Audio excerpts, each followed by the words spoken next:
They called him the rebel, the genius, the legend. But to millions across the world, Marlon Brando was more than just an actor.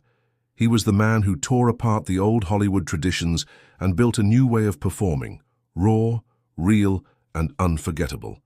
He didn't just play characters, he became them. And that's why even today, decades after his passing, Brando is remembered as the man who redefined acting. But how did a troubled young man from Nebraska transform into the most revolutionary actor in Hollywood history? The answer lies in his story, a story of brilliance, rebellion, and transformation. Marlon Brando was born in 1924 in Omaha, Nebraska. His childhood was not glamorous. His father was harsh, and his mother struggled with alcoholism. Brando grew up in chaos, often feeling misunderstood and disconnected from the world around him. But this pain became the fuel that would one day shape his deepest performances. He wasn't interested in being a polished Hollywood product. He wanted to be real. He wanted to show emotions as they truly existed in life, messy, raw, and unfiltered. In the 1940s, Brando moved to New York to study acting. This decision changed everything. Under the guidance of legendary acting coach Stella Adler, Brando was introduced to method acting, a style where the actor draws from personal emotions and experiences to portray characters. While others were still acting like they were on a stage, Brando was living his roles. Audiences had never seen anything like it. His breakthrough came in 1947, when he played Stanley Kowalski in the stage play A Streetcar Named Desire. Brando's performance was electric. He wasn't reciting lines.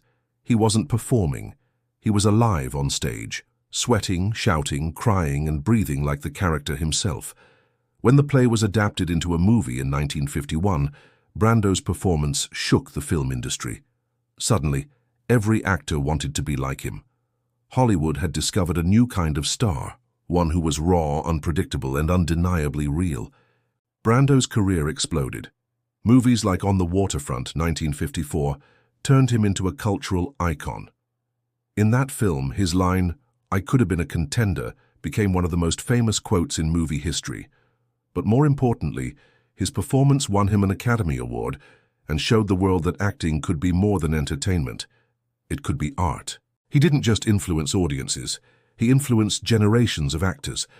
Without Brando, there would be no Al Pacino, no Robert De Niro, no Jack Nicholson, no Dustin Hoffman. Every modern actor who values depth and realism owes something to Marlon Brando.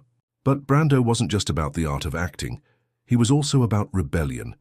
He hated Hollywood's system, the studios that tried to control actors, and the fake image of stardom. He was unpredictable, sometimes refusing roles, sometimes clashing with directors, sometimes even walking away from fame. His refusal to play the Hollywood game made him difficult, but it also made him unforgettable. He lived on his own terms. Then came The Godfather in 1972. At this point, Brando's career was struggling. Many considered him finished. But when he took on the role of Vito Corleone, the aging mafia don, Brando silenced every critic. His transformation was legendary, stuffing cotton in his cheeks, lowering his voice and creating a character that has since become one of the most iconic in cinema history.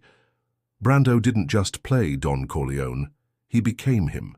That role won him another Academy Award. But in true Brando style, he didn't even accept it. Instead, he used the moment to protest against Hollywood's misrepresentation of Native Americans, sending activist Sachin Littlefeather to decline the Oscar on his behalf. It was shocking, controversial, and very Brando. He was never afraid to use his voice, even if it cost him. Behind the legend, however, Brando's life was filled with struggles.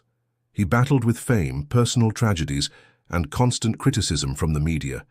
He gained weight, often withdrew from the spotlight, and lived in isolation at times. But despite these struggles, his genius was undeniable.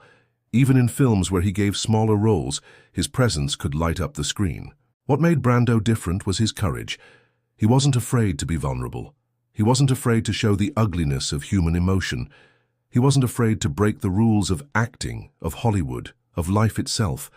And that courage is what made him the greatest. Today, when we look back at the history of cinema, Marlon Brando stands tall as a symbol of change.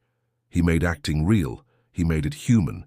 He redefined what it meant to step into another person's skin and tell their story. Marlon Brando once said, "An actor's a guy who, if you ain't talking about him, ain't listening."